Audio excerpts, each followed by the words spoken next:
Welcome to my channel.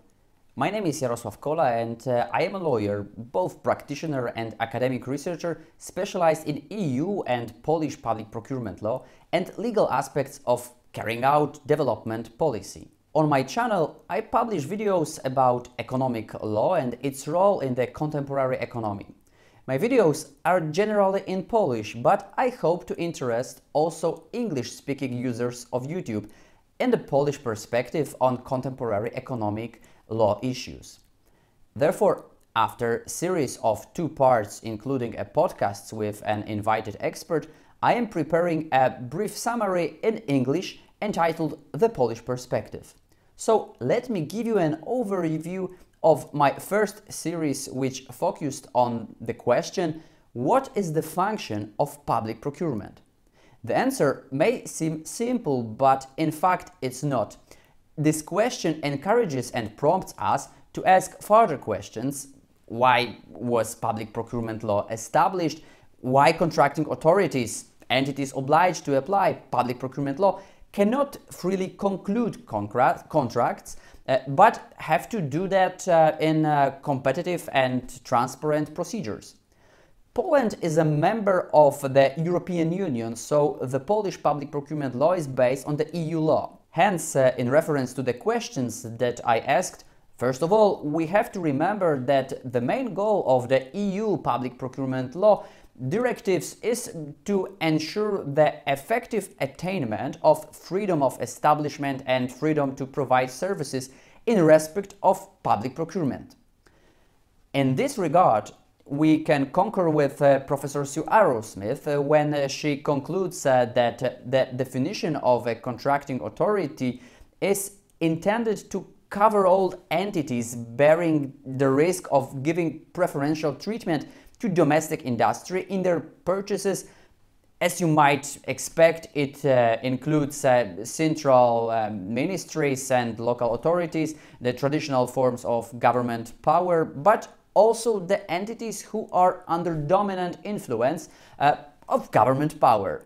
On the other hand, it is worth recalling that according to the EU directives on public procurement established in 2014, public procurement plays a key role in the Europe 2020 strategy as one of the market-based instruments to be used to achieve smart, sustainable and inclusive growth while ensuring the most efficient use of public funds. The EU legislator indicates that for this purpose, the public procurement rules should be modernized in order to increase the efficiency of public spending, facilitating in particular the participation of small and medium-sized enterprises in public procurement, and to enable procurers to make better use of public procurement in support of common societal goals. Such an explicit approval for strategic use of public procurement should be seen as one of the most consequential changes in the European public procurement system, as it should be interpreted and as a manifest communication to EU member states and contracting authorities themselves that the paradigm of thinking about public procurement law should change. Strategic use of public procurement to achieve the goals of development policy is of particular significance. It should be emphasized that the latest activities of the Polish legislator seems to be really interesting and even inspiring. The new Polish Public Procurement Law Act that came into force on the 1st of January 2021 may be assessed as a really interesting attempt to modernize this area, especially by increasing the number of tools when using public procurement as a means to achieve the goals of their social, environmental or other policies. I had the pleasure of discussing the potential of this act with Professor Michał Kania from Silesian University. Professor Kania was involved in the process of drafting the new act and most of all specializes in the issue of effectiveness of the public procurement system. So he was an ideal guest in my first masterclass format discussion on the role of public procurement law in the contemporary economy. He claimed that the newest Polish Act gives the contracting authorities many tools to enforce the effectiveness of their purchasing processes. Among them, we discussed the new wider possibilities of negotiating and knowledge transfer between public and private sector institutions. Professor Kania also emphasized the importance of the new obligations of some contracting authorities regarding the stage of preparation of the public procurement procedure, such as the necessity to prepare needs analysis report.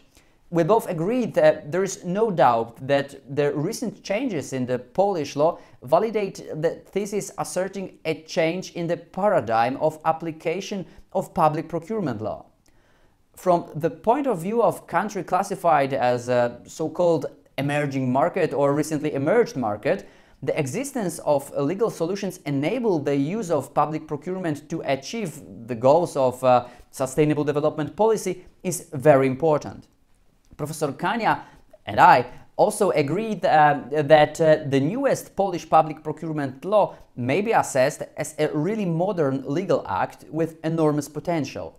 It includes solutions which may be interesting and even inspiring also for people dealing with public procurement in other countries. The Polish legislator appears to be saying that since we are capable of awarding procurements in a manner which is transparent, competitive and entails an attractive price, let us strive for something more. Let us make the purchasing activity of contracting authorities into an instrument to carry out policies of sustainable development. The key conclusions from my discussion with Professor Kania is as follows. The success of the new Polish law depends on contracting authorities making use of its potential rather than merely ensuring that their procurement procedures were formally legal. The important task is, in this context, is to ensure cohesion between activities of contracting authorities in each field of their activities. The public procurement law is really multidisciplinary and demands dealing not only with conditions, legal conditions, but most of all with economic and even political conditions. So it is important to indicate effective ways of using and interpreting the new Polish public procurement law also via YouTube. In my next videos, I will try to explain such effective means, also in dialogue with my expert guests. If you are interested, please subscribe to my channel to stay up to date. Oof, it's done. For now, thanks for watching and see you soon.